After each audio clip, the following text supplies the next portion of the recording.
at a university language centre. You now have 30 seconds to read questions 1 to 7.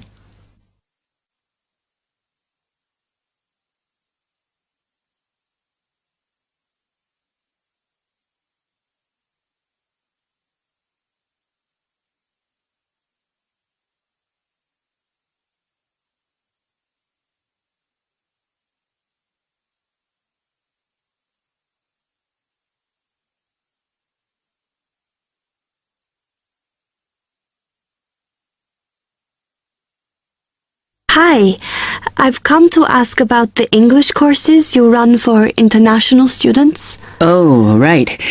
I assume you're a student at the university. Yes, I've just started. Okay. Well, we've got a range of courses.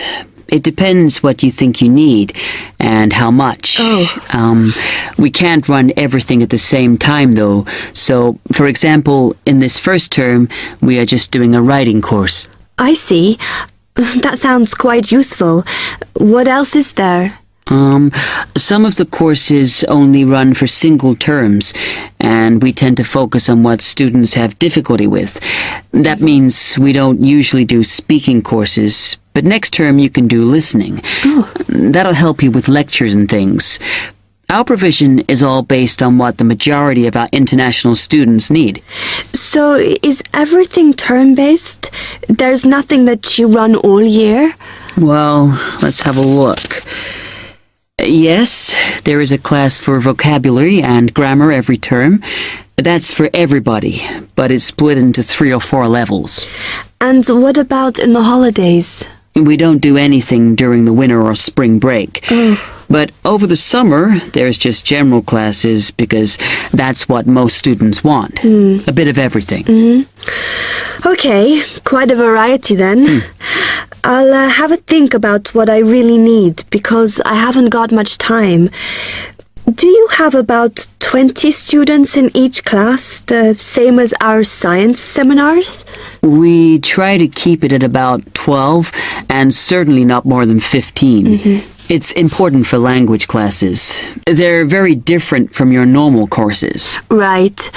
And how much are the classes? The rate varies depending on how many hours you attend, but you shouldn't have to pay.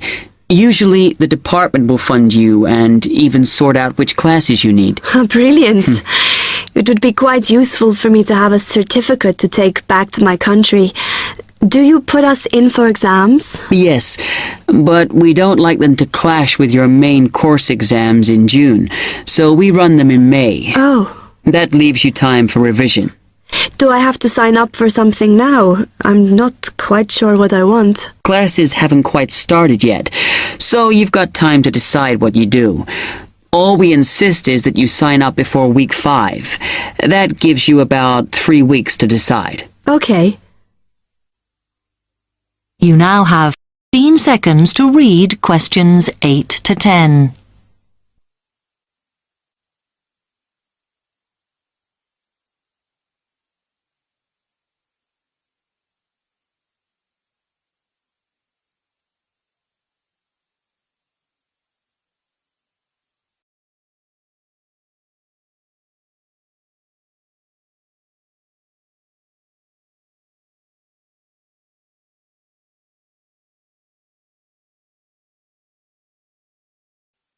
Then, when you've made up your mind, you need to come back here to the administration office to enroll. What do I need to bring with me when I enroll? My identity card, I guess. Yes, or your passport. Then you'll be given a registration form, which you'll have to show to the teacher when you have your first class. Okay. And should I ask my tutor about which classes I should do then? Yes. Then you get a note from him and give that to the desk when you register. Can I use the computers here as well? Yes. You'll be given a password when you go to your first class. So remember to bring a disk with you to save your work on, as you won't be allowed to save it on the hard drive. Okay. Will I need anything else? Dictionary? We've got loads of those here that you can borrow. But you'll need a notebook as we don't provide paper or files. Okay. Thanks. That is the end of part. You now have half a minute to check your answers.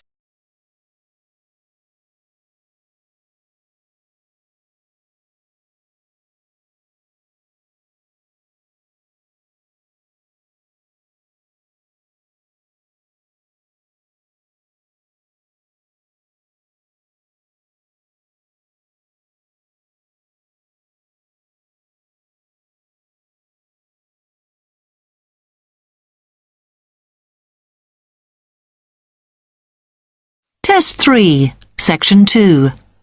You will hear a man giving some information about transport in London. You now have 30 seconds to read questions 11 to 15.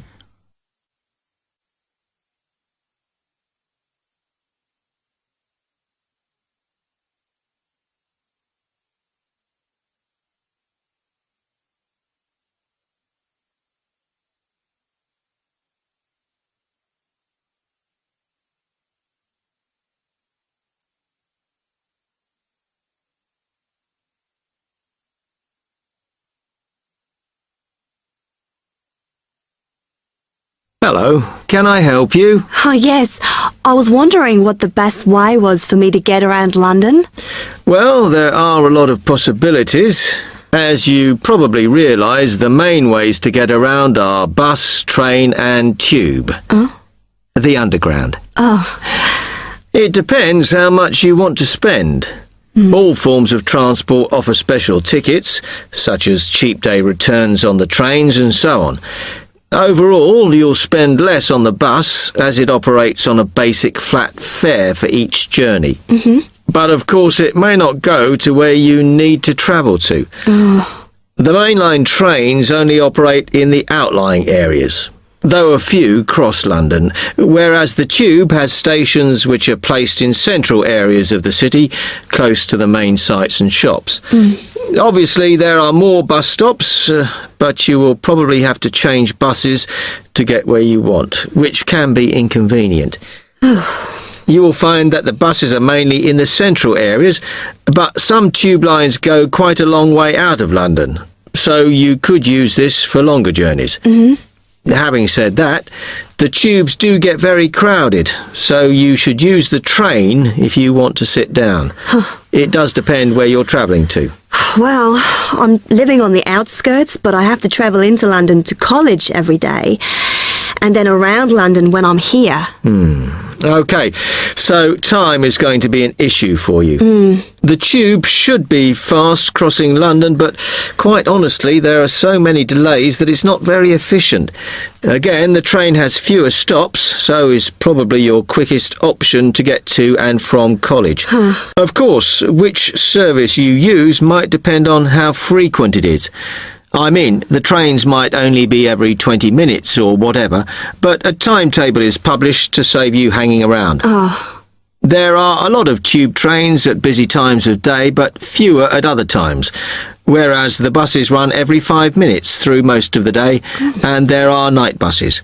But you'll need to check out your route first. You now have 30 seconds to read questions 16 to 20.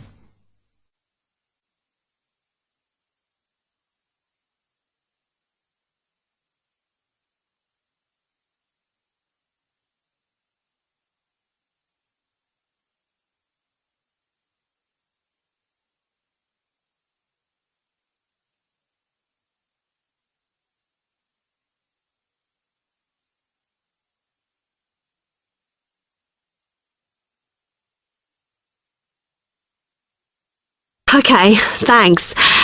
How can I get from here to Hackney then? Right, well, you can choose. We're here at the information office, OK? Now, next to us, on the corner of the High Street and Sweet Street, is the bus stop, opposite the bank. The bus goes all the way to Hackney, but it is a very indirect route, so it could take ages. If you want to take the train, walk down the High Street towards the city, go past the bank, and on your left is the station, just before you get to the post office. There's a mainline service to Hackney Wick, so if you need to get into the centre of Hackney, you may need to pick up a bus when you get there. Opposite the post office, on the corner of Hart Lane, is the tube entrance. You'll see the big signs. That's probably the best way to get there, though you may have to change. It's probably best if you go and get a travel card first. To get to the ticket office, you go out of here onto the High Street. Then turn into South Street, and the ticket office is on your right opposite the cinema. Of course, you may decide it's quicker to take a taxi. But it's a long way, so I think it'll be very expensive. If you do want to get a cab, then the rank is outside here, just opposite the office. That is the end of part. You now have half a minute to check your answers.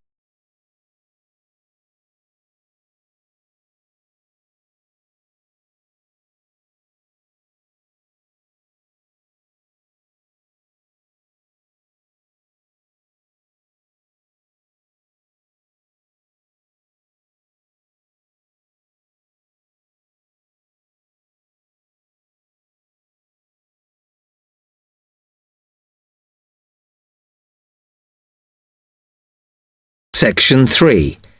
You will hear two students, Jenna and Marco, discussing a business studies project they have to do. You now have 15 seconds to read questions 21 to 24.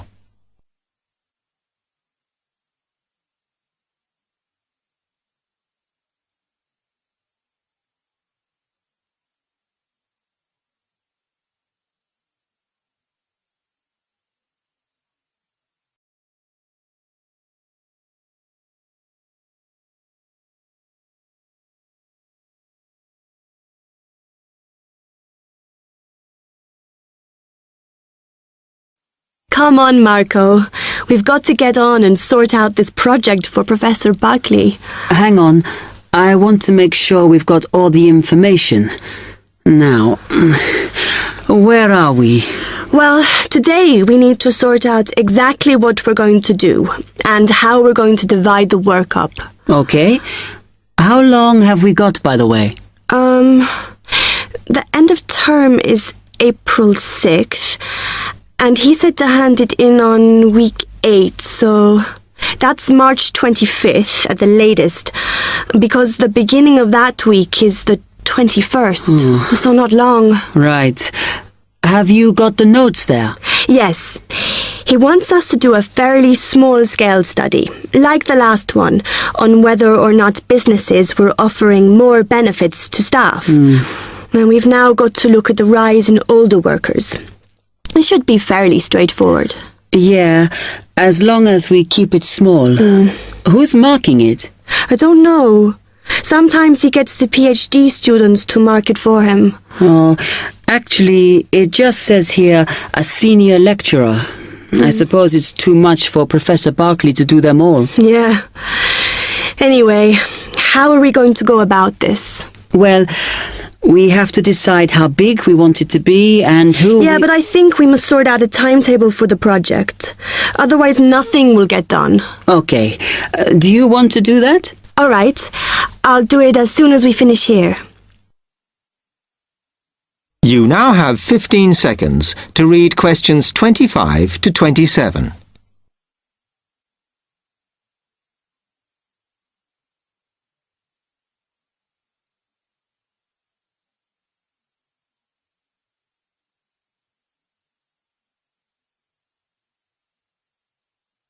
Okay, what do we have to do now for the project? What's the best way to go about it? Well, Professor Carter suggested we set up a focus group to get some in-depth interviews, but I think that'll take a lot of time. Yeah, I agree. If we did a focus group, we'd have to spend time deciding who to include in it, and it's not necessary to do one anyway. Oh, fine. And if you agree, I think we should get in touch with the businesses on the list Professor Carter gave us and ask them if they're prepared to participate. Sounds good. Then we can go there, give them questionnaires and collect them later. Exactly. Okay. Then do we need to book one of those study rooms in the library so we can work together to input the data? Perhaps not, as I guess just one of us could just sort it out actually. Yes, that would be easier. A lot of what we're doing is qualitative, so it'll be writing up rather than statistics. No software for that, I'm afraid. And I think it would look better if we had actual shots of some of the staff, because we're citing appearance as a factor in employability, aren't we? Yeah, okay. I'll factor that all in when I sort everything out tonight. You now have 30 seconds to read questions 28 to 30.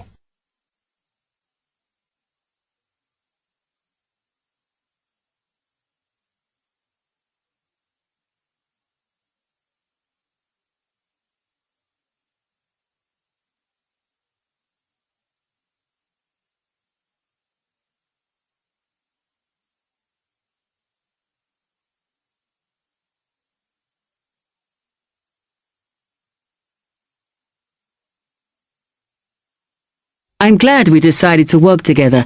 I think it's going to work out well. Yes, well, given that we had to work in pairs on this project, I think we were right to choose each other. We complement each other academically, as we're each good at what the other isn't. In fact, we should have tried working together before. Yes. Now, how shall we split the work? I'll do the analysis, shall I? Oh, okay. It's just that it might be faster, because I'm used to doing it.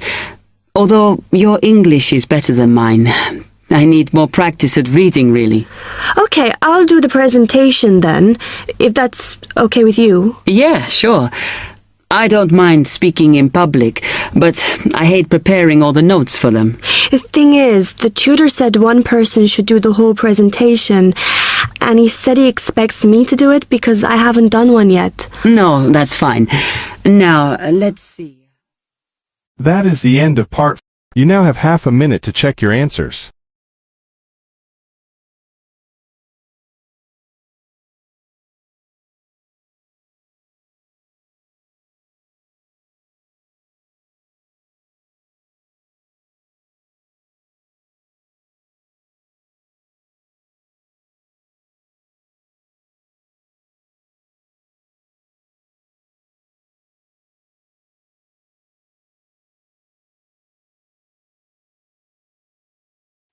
Test 1, Section 4. You will hear a media studies tutor giving a lecture about news sources.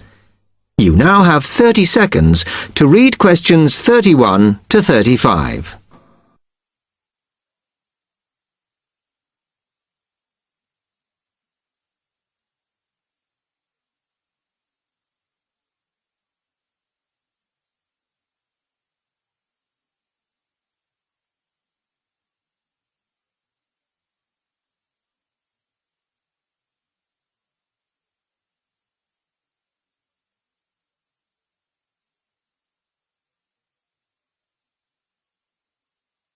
Okay, now many of you will have heard about the predicted death of newspapers, as people increasingly access the TV and the internet for their news.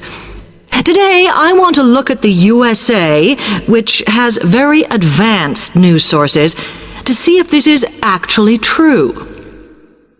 In the USA, the main news sources without doubt are TV, the internet, and the press. That is, traditional newspapers. And although they are each surviving and growing, they are also changing. Obviously, TV news has been around for a while, and the early evening bulletins, when people get in from work, are very popular. I suppose we traditionally think of the morning newspaper arriving on our doorstep with the daily news. Interestingly, this is not borne out by the statistics, which show that readership in the U.S. is much higher when people have time to relax, when they're not working, especially on Sundays. The internet is also a popular weekend activity, but shows no variation with weekday access. So people are using the different sources in different ways. Interestingly, local radio has been hit less by the grip of quite strong local newspapers than by the internet, which is seen to offer a better regional service. But just because the Internet is seen as the new force in news media does not mean it is dominant. Television has, of course, been global for a while. But now technological changes, which have fueled the rise of online news, have also allowed newspapers to print and distribute editions across the world. In fact, Internet news, which is seen as the big competitor for traditional markets, does not offer that much variety. Often, the sources are the online versions of the newspapers, whereas television, in order to offer something different, has had to come up with a much more mixed bag of reporting, from hard news to light reports on celebrity events. Another issue is reliability. The Internet is virtually unregulated, so anything can be reported there, whether true or not. Journalists on newspapers have fought a long, hard battle to fight intervention and to retain the freedom of the press. Television, however, is seen as critical to political power and has become subject to harsh controls about what it can or cannot say. You now have 30 seconds to read questions 36 to 40.